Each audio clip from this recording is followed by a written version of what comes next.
En este día miércoles, a la mitad de la primera semana de nuestro estudio sobre la carta a los Efesios, vamos a hablar sobre Efesios en su tiempo. Si ya el día de ayer nuestro pastor Dani Perla nos ayudaba a situarnos en el contexto, en el sentido de cómo accedían a estas lecturas, a estos contenidos y cuáles son los temas esenciales de la carta, ahora sí también tenemos que ver el tiempo específicamente en que vivió las personas que en primer lugar recibieron esta carta. Y por eso vamos a pedir la dirección de nuestro Dios para poder hacer nuestro estudio de hoy. Padre Santo y bueno, gracias te damos porque tu palabra es atemporal. Tu palabra permanece para siempre, pero ayúdanos también a comprender cómo eran las personas que recibieron esta carta en primer lugar, para que podamos identificarnos con ellos y saber cómo nos habla a nosotros hoy.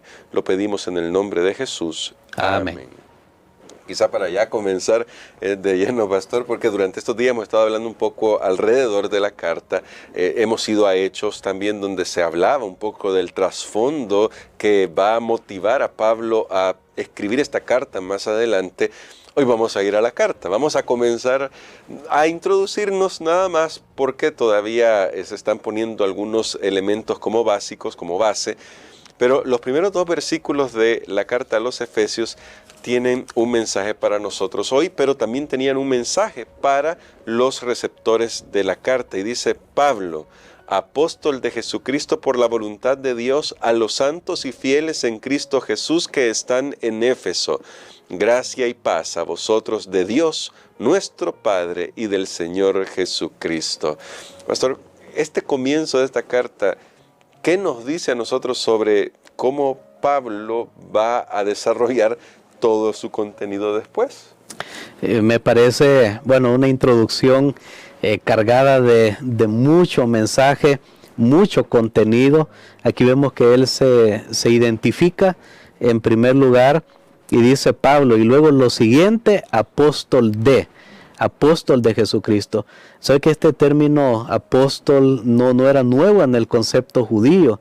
Porque de hecho el Sanedrín enviaba personas, el Sanedrín judío enviaba a ciertas personas, así como Pablo, que a veces se ha hecho una distinción ahí, que antes de aceptar a Cristo se le dice más Saulo.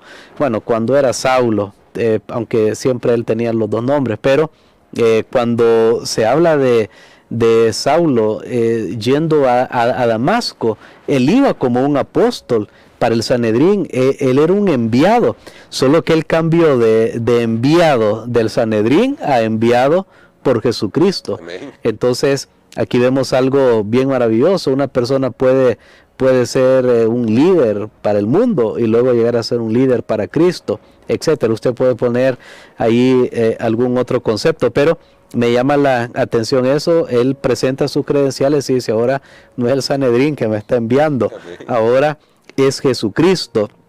Y luego menciona él por la voluntad de Dios a los santos. ¿Quiénes eran los santos? A veces se usa esta palabra en un término más restringido y se piensa que santo es una persona que ya no peca, que santo es alguien que ya murió y que después se le hace una imagen y se le dice que es santo. Pero en la Biblia un santo es una persona viva, una persona, un creyente que está en este mundo con todos los desafíos y dificultades, pero que tiene en su corazón el deseo de servir a Cristo. Ese es un santo, se le dice fieles. Los fieles tiene que ver con la palabra fe, pero hablando ya en la manera práctica, fieles en Cristo Jesús que están en Éfeso. Luego dice, de paso, la frase en Éfeso no está en el manuscrito original. Entonces solo dice: a los santos y fieles en Cristo Jesús, punto. Gracia y paz a vosotros de parte de Dios, nuestro Padre, y del Señor Jesucristo. Aquí en estos dos versículos tenemos tres elementos: el remitente, el destinatario y el saludo. Aquí el remitente, tenemos que quien envía la carta es obviamente el apóstol Pablo.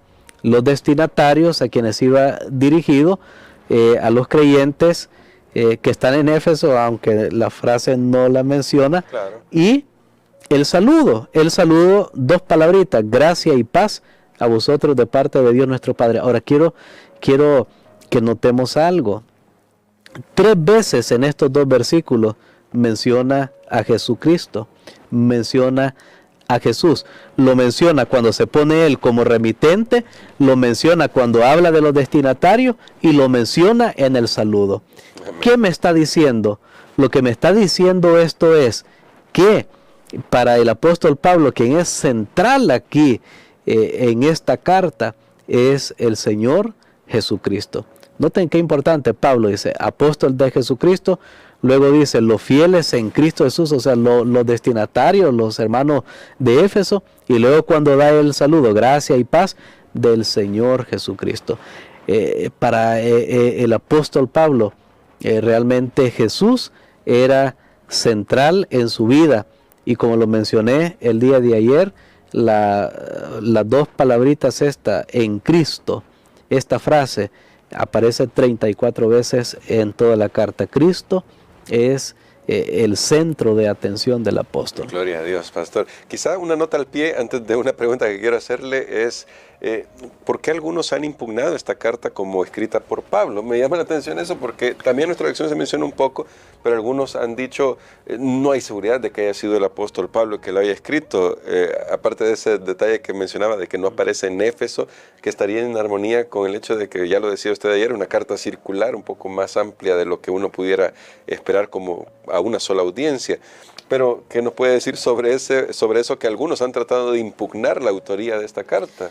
Bueno, aquí tenemos que entrar en un tema que tal vez no pensaba explayarme mucho, y de hecho no lo haré, pero es que hace más o menos unos 200 años después, alrededor ahí de la época de la iluminación, de todo lo que sucedió en Francia con la revolución, comenzó a cuestionarse muchas cosas de la Biblia y surgió lo que era una crítica hacia la Biblia, y ahí comenzaron algunas personas a tratar de diseccionar en la Biblia. Bueno, esto lo escribió Moisés, esto no, esto lo escribió Isaías, esto no, esto tal vez fue otra persona, esto Daniel, esto Pablo. Bueno, hicieron eso con toda la Biblia, la alta crítica. Bueno, dije que no voy a entrar mucho en este tema, y ahí algunos comenzaron a cuestionar, tienen sus motivos y todo eso, que Pablo hubiera sido el autor de esta carta a Éfeso, pero solo voy a decir como argumento en contra de ese pensamiento. Y a mí me parece bien interesante. La carta a los Efesios está llena del pensamiento paulino, y si lo hubiera escrito otra persona que no fue Pablo, digamos, demos por válido, otorguemos que está bien que no le escribió Pablo, pero si le escribió otro que no fue el apóstol Pablo, sería alguien más paulino que Pablo. Wow. Y tendría que ser una persona con una mente brillante, porque ya hemos dicho, esta es la reina de las epístolas, en palabras de Barclay, y tendría que ser una persona más brillante que el apóstol Pablo, pero tendríamos un problema, que no se conoce en los principios de la iglesia cristiana. Una persona, entonces, tendría que ser alguien que ya lo reconocía. No se conoce una persona fuera de Pablo que tenga todas esas características. Entonces es así, honestamente, se lo digo, perder el tiempo, claro. Estar viendo si Pablo escribió o no escribió, pero es bueno mencionarlo. De hecho, la lección también lo menciona para que sepamos que hay crítica a la Biblia, pero por todas esas características que yo he mencionado, como esta carta es magistral, se ve una mente brillante, por supuesto dirigida por el Espíritu Santo, y con todo el pensamiento del apóstol Pablo alrededor de sus otras cartas, que también se ve acá. Entonces, bueno, y lo mismo estamos hablando de Colosenses. Si Efesios no es de Pablo, tampoco Colosenses, porque tienen más de la mitad del contenido juntos. Entonces nos meteríamos en problemas. Pero para beneficio de todos ustedes, podemos estar tranquilos que el apóstol Pablo, creemos, fue el autor. Amén. Bueno, y ahora es que hago la pregunta por una razón, porque también tiene un sentido. ¿Por qué Pablo ahora escribe esta carta considerando de que él ha sido encarcelado? Está Pablo en prisión y me imagino esto le ha motivado a Pablo a pensar, tengo que hacer algo también por otros creyentes, no solo por los de Éfeso, sino otros creyentes, porque puede ser que mi encarcelamiento les produzca un efecto negativo. Es correcto, y sabe que el apóstol Pablo está en prisión, al menos lo menciona unas 3 veces en la misma carta, Efesios capítulo 3, versículo 1, 4, 1, 6, 20, está claramente que él está en prisión en ese momento. Pero hay un detalle que me gustaría enfatizar relacionado con este tema y que esto nos va a dar mucho aliento espiritual aún a nosotros ahora, como le dio a los cristianos de Éfeso. Me gustaría que leyéramos lo que él escribe en el capítulo 3 y el versículo 13, que de hecho está para ser leído en la lección de este día también. Efesios 3:13. Efesios 3:13. Por tanto, pido que no desmayéis a causa de mis tribulaciones por vosotros, que son vuestra gloria. Muy bien, y leamos el 3:1 también. Muy bien, dice así: por esto os escribo, yo Pablo, prisionero de Cristo Jesús, por amor a vosotros los gentiles. Muy bien, tal vez teníamos que haber leído el versículo 1 primero, porque dice, yo Pablo, prisionero de Cristo Jesús, por vosotros los gentiles. Luego en el 13 dice, no desmayéis a causa de mis tribulaciones, las cuales son vuestra gloria. En otras palabras, no se espanten, no se aflijan que yo estoy prisionero. ¿Y qué quiero destacar aquí? Bueno, que esta es una de las epístolas que se ha llamado de la prisión. Todo el contenido de las cartas del apóstol Pablo se ha clasificado, a veces epístolas pastorales, se las dejo de tarea para que vea cuáles son, pero estas epístolas se le ha llamado las epístolas de la prisión, juntamente con otras porque fueron escritas, y ya lo estudiamos hace unos días también, que fueron escritas por el apóstol mientras él estaba en prisión. Pero ahora noten esto, y esto fue lo que a mí realmente me emocionó mucho, cuando él dice, Pablo, prisionero de Cristo. Bueno, pongámonos un momento. ¿Quién tenía a Pablo ahí en el calabozo? Los romanos. Eran los romanos. ¿Y quién era el encargado? ¿A quién apeló el apóstol Pablo César, cuando él apeló al César? ¿Quién era el César en ese momento? Porque César era un título general para los emperadores romanos. ¿Y quién específicamente era en ese momento? Era Nerón. Ahora, este texto debería decir, por esta causa, yo Pablo, prisionero de Nerón. O si no querían mencionar el nombre de Nerón, por lo menos decir, yo Pablo, prisionero de César. Pero noten, él dice, no, yo soy prisionero de Cristo. Ahora, ¿qué diferencia hace eso en nosotros? Y aquí yo quiero compartir, dice prisionero de Cristo, no de César, no de Nerón. Quien me tiene aquí en realidad es la predicación del Evangelio. No es porque ellos quieren tenerme en este lugar. Aquí Pablo lo que está enseñando a la iglesia es a transformar las dificultades en algo diferente, en algo útil. Es saber las cosas desde otra perspectiva. O se considera una persona que como alguien que tiene una pena o un privilegio. ¿Cómo ve Pablo la prisión? No lo ve como un castigo, no lo ve como una pena, lo ve como un privilegio, porque dice, soy prisionero de Cristo. No es el César, es Cristo. ¿Cómo lo vemos? ¿Se ve como una víctima de los hombres o se ve el apóstol Pablo como un campeón de Cristo? Mire, Pablo no estaba ahí en la prisión llorando, ay, que por predicar el Evangelio, y miren lo que me pasó, yo fui a dar estudios bíblicos, fui a predicar y me dijeron esto y me hicieron aquí. No, Pablo dice, yo realmente, él se miraba en una luz extraordinaria y por eso le dice a los hermanos, no desmayéis a causa de mis tribulaciones.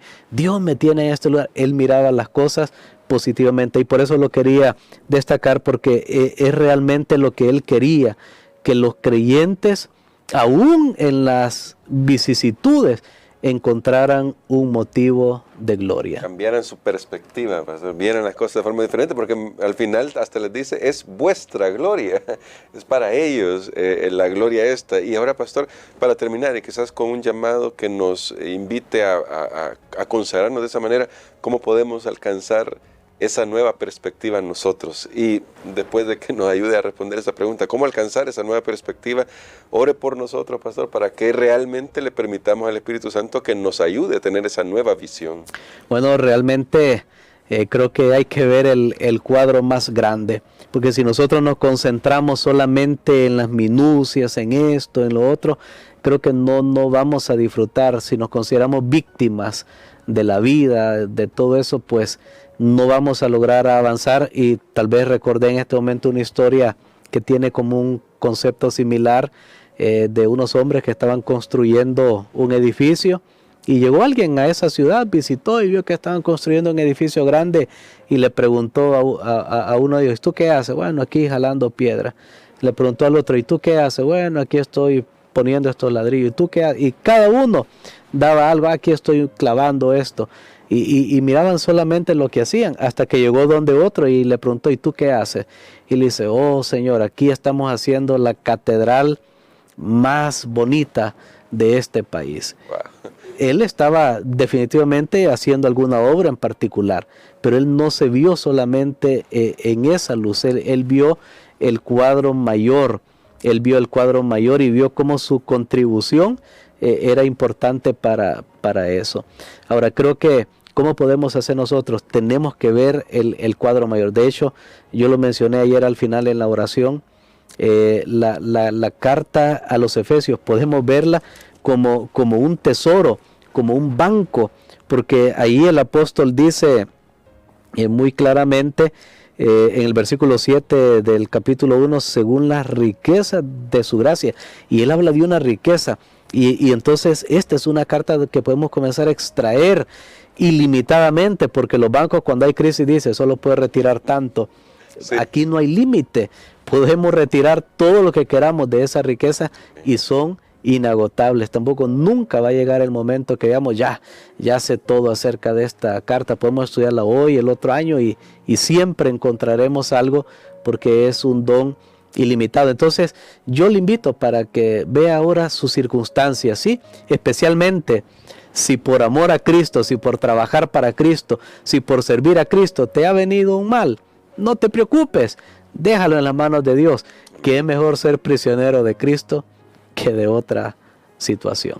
Amén. Vamos a orar, pastor. Amén. Padre, gracias te damos en esta hora, porque tú nos estás iluminando a través de esta carta. Gracias porque Jesús es el centro de atención.